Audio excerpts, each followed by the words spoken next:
So al is ons nou nogal bang om aan die dood te dink, onthou altyd dat wat God se kinders betref, die dood net 'n droomlose slaapie is, terwyl ons hemelse paradys afwag.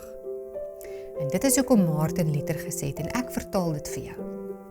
Ons moet leer om ons dood in die regte lig te beskou, sodat ons nie daarvoor hoef bang te wees, soos in ongeloof nie.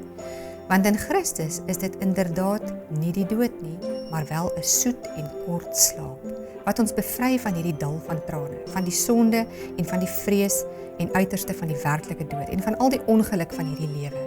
En ons sal veilig en sonder sorge wees, soet en saggies rus vir 'n kort oomblik, soos op 'n rusbank, tot en met die tyd, wanneer hy ons saam met al sy dierbare kinders tot sy ewige glorie en vreugde sal opwek. Want omdat ons dit 'n slaap noem, weet ons dat ons nie daarin sal bly nie, maar weer wakker gemaak sal word en sal leef.